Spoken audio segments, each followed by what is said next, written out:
오늘도 우리 신명기 30장 1절부터 우리 20절까지 말씀을 읽었습니다. 돌아오라, 돌아오라는 말씀으로 여러분 함께 우리 말씀 나누길 원합니다. 우리 20절까지 말씀을 읽으면서 이 반복되는 구절도 있고 상당히 좀 길었던 것 같아요. 하지만 여러분 이 말씀을 오늘 다시 한번 읽어보시길 간절히 좀 부탁드립니다.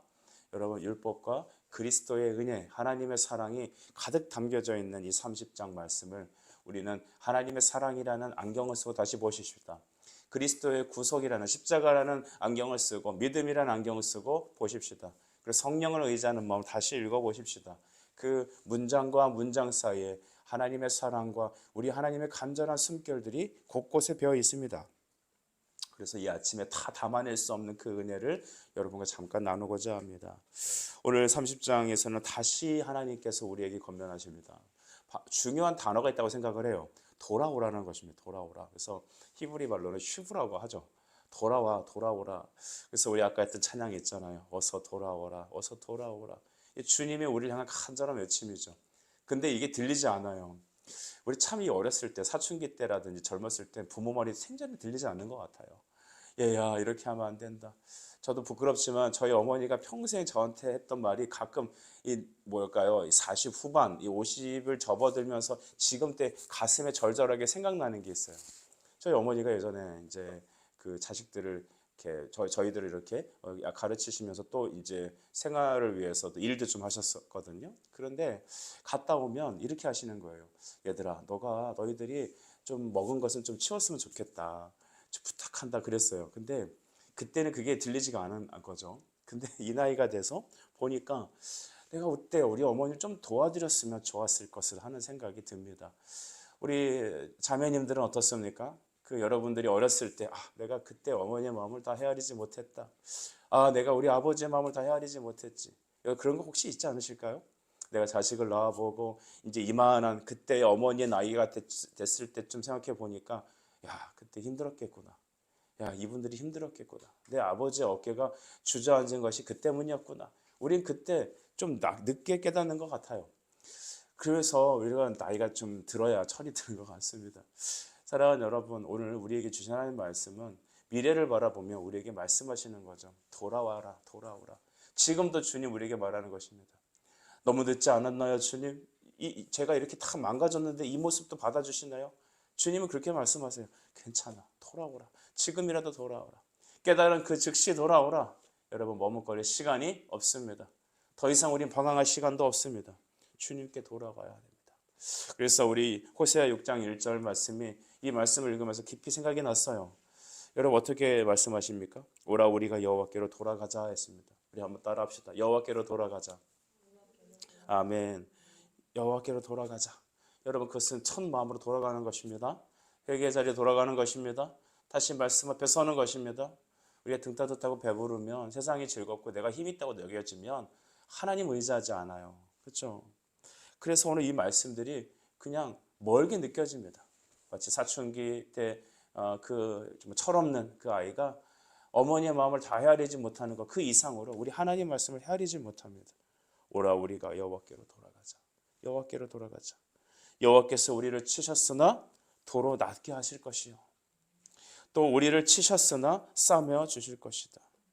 여러분 하나님 우리를 찢으셨지만 도로 낫게 하실 것이고 치셨지만 싸매어 주실 것입니다. 싸매어 주시기 위해서 주님은 눈물을 머금고 때리신 것입니다. 자식을 가르칠 때 우리 간혹 원치 않는 훈계를 할 때가 있습니다. 때로는 표독하게 우리나라 요즘 자녀를 때리는 것이 체벌 금지가 됐지만 여러분 우리는 과거에 여러분 회초리를 맞고 살았지 않습니까? 근데 그 모습마저도 때린 부모의 마음은 미어지는 것입니다. 여러분 우리는 그 부모의 마음을 헤아리지 못합니다. 하나님은 우리 아버지세요. 또 하나님은 또 우리의 신랑이시기도 하시죠. 그래서 그 신랑 되시고 아버지 되신 그분이 자녀들을 향한 간절한 외침은 돌아오라는 것입니다.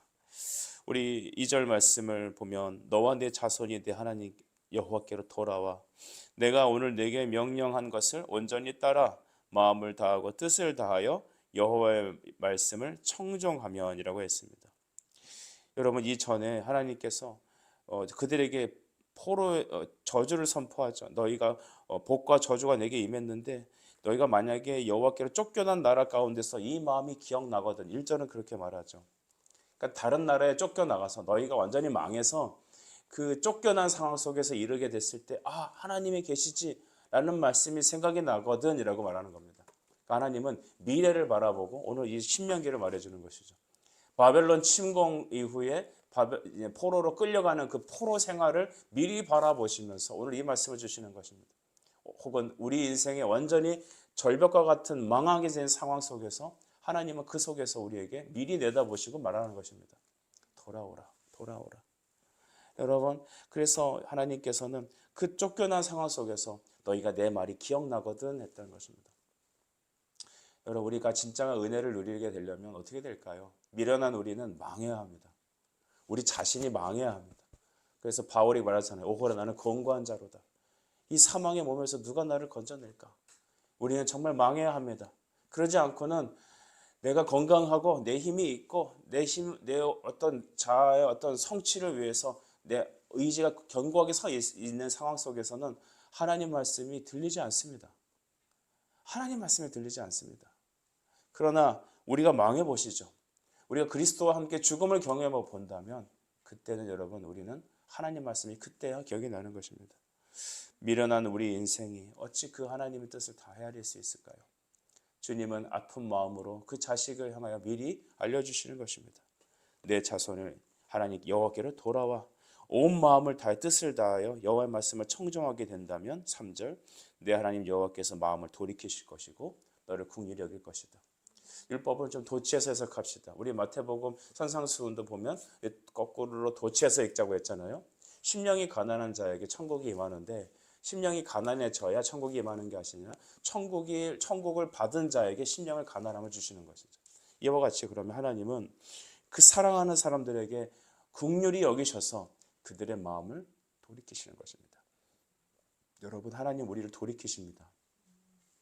나의 선택적인 의지로 내가 이제 결단하고 결심해서 하나님 앞에 회개하면 주님은 도와주시겠지. 그러지 않습니다. 제가 아는 분들, 저 가족분들 중에 이런 얘기 하시는 분들이 있습니다. 이제 교회 오셔야죠. 교회 예배 드리셔야죠 하면은 나는 예수님이 오시기 직전에 바로 회개하고 샥 돌이켜서 그때 천국으로 쫙 들어가겠다는 거예요. 그렇게 말씀하시는 분들이 여러분 솔찬 많습니다. 여러분 그거 언제 알아요? 도적같이 오는데. 그건 모르는 것이죠. 결국 우리가 마음을 돌이키게 되는 거는 우리가 결단해서 지금부터 이제 내가 가면 되겠지. 삼손이 그러잖아요. 삼손이 내가 언제라도 일어나서 이 블레셋 군사들을 싹 몰아낼 거야. 근데 여러분 머리가 잘리고 힘이 없어져 버리니까 하나님의 은혜에서 떨어져 버리니까 그게 할 수 있는 게 아무것도 없잖아요. 인생이 그렇게 미련합니다. 하나님의 긍휼이 우리를 돌이키시는 것입니다.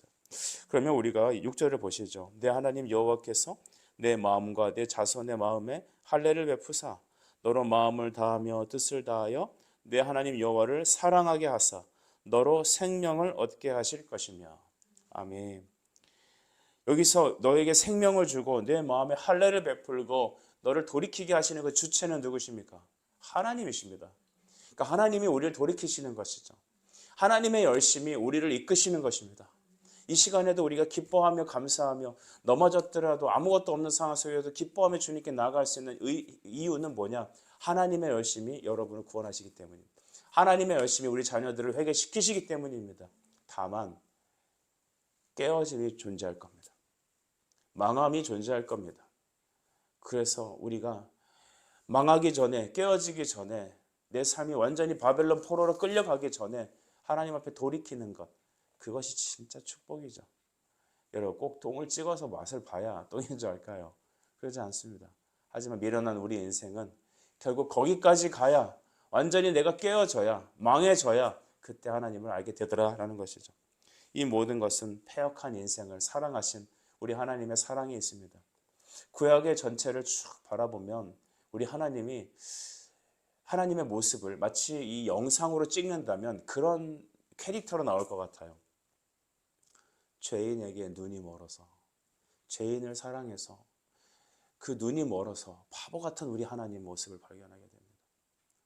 죄송합니다. 하나님을 바보 같다 말할 수는 없죠. 하지만 죄인을 사랑하신 그 하나님의 사랑이 우리를 끝까지 쫓아오셔서 우리를 회개시키시고 우리를 이끄신다는 것입니다. 그 끝까지 쫓아오시는 바로 하나님의 사랑이 저 같은 이 목사를 용서하셨고 이 자리에 세우셨고 여러분을 부르셨고 또 그 사랑을 깨닫게 하신다는 겁니다. 사랑하는 여러분, 왜 나에게 이런 일을 행하시나요? 라고 물음표를 던지기 이전에 하나님 그 큰 사랑이 무엇인지 깨달으십시다. 아버지의 마음이 무엇인지 깨달으십시다. 누가복음 15장을 읽으면 읽을수록 제 마음에 다가오는 것은 나간 자식을 돌아오길 기다리는 그 아버지의 애타는 마음, 돌아온 자식 재산을 다 말아먹어도 괜찮다, 이제라도 네가 돌아오지 않았느냐, 나는 그것으로 충분하다. 여러분, 그 큰 하나님의 사랑에 이 아침에 우리 눈물겹게 기도합시다. 그 하나님의 사랑이 우리를 다시 세우실 것입니다. 여러분, 오늘 19절 말씀으로 우리가 넘어가 보시죠. 19절에 이렇게 말합니다. 내가 오늘 하늘과 땅을 불러 너희에게 증거를 삼노라. 내가 생명과 사망과 복과 저주를 내 앞에 두었은즉 너와 내 자손이 살기 위하여 생명을 택하고. 아멘. 하나님은 부정적이지 않으세요. 하나님은 사랑에 충만하세요. 하나님의 그 사랑의 긍정은 사망도, 우리의 어떤 범죄함도 그의 사랑을 꺾을 수가 없습니다. 우리가 부족하고 실패하고 여러분 주저앉는다고 하나님의 구원이 망하게 되지 않습니다. 하나님은 우리를 끝까지 사랑하셔서 생명을 택하게 하실 것입니다. 단 택하신 백성에게 그렇게 행하실 것이죠. 그러므로 하나님의 말씀은 우리에게 생명이십니다. 사망과 복과 저주가 그 말씀 앞에 있습니다. 여러분, 말씀에 따라 순종하게 되는 것, 주님 앞에 나오게 되는 것은 생명입니다. 대신 그 말씀을 떠나게 되고 끝까지 반역하는 것은, 들이받는 것은 여러분 사망과 저주입니다. 생사화복이 하나님 말씀 앞에 있습니다. 예수 그리스도의 복음 앞에 있습니다. 여러분은 어느 길로 걸어가고 계십니까? 우리 자식들은 지금 어느 길로 걸어가고 있습니까? 20절 말씀을 마치죠. 내 하나님 여호와를 사랑하고 그의 말씀을 청종하고 또 그를 뭐하라? 의지하라. 여러분, 20절이 이 말씀을 줄을 딱 치고 오늘 우리 아침마다 기도하면서 이 말씀을 다시 되새겨 보시죠. 여호와를 사랑하고 그 말씀을 청종하고 그를 의지하라. 하나님 우리에게 기대하는 것이 이것이에요. 그렇죠? 우리에게 원하시는 것은 하나님 사랑하는 거예요. 세상도 사랑하고 하나님도 겸할 사랑하는 게 아니라 하나님만 사랑하는 겁니다. 주님만 사랑하는 것입니다. 사랑하는 거 맞죠? 그 자식도 주 안에서 사랑하세요. 우리 가족도 주 안에서 사랑하세요. 내게 허락하신 이 하루를 주 안에서 행하십시오. 그래서 여러분, 우리는 주 안에서라는 말이 먼저 붙어야 합니다. 우리 지난주에 우리가 주일학교 아이들 몇 명 모아놓고 제가 이런 걸 질문했어요. 이번 주에 뭐 했어? 그러니까 대답을 못해요. 내가 뭐 했지? 한 거 많죠. 그래서 학교 갔어? 갔대요. 학교 갔잖아. 이번 주 혹시 식사했어? 예, 밥 먹었는데요. 밥 먹었잖아. 혹시 학원도 갔나? 학원도 갔는데요. 또 뭐 했지? 아무것도 안 했어요? 모르겠는데요. 뭐 했잖아. 친구랑 운동도 했잖아. 예, 했는데요. 우린 뭘 다 하죠.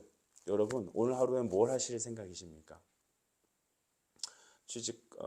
회사 가고 학교 가고 밥도 먹고 하루를 살 것입니다. 그런데 그 모든 것 앞에 하나님을 사랑하고 하나님과 함께, 주님과 함께라는 말을 한번 붙여봅시다.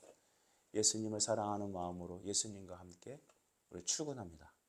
예수님과 함께 자식을 사랑하며 그에게 먹을 것을 줍니다.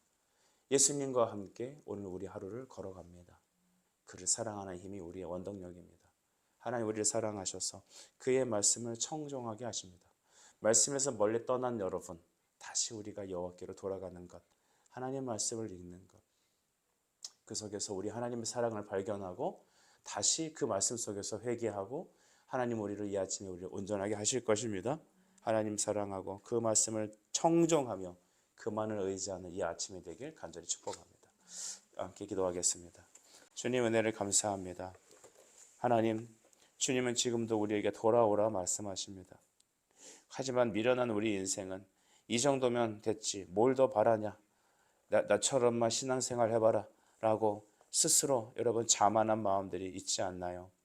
하나님, 우리가 호세아의 말씀을 기억하며 여호와께로 돌아가자라는 말씀에 다시 돌이키는 우리가 되게 하여 주옵소서.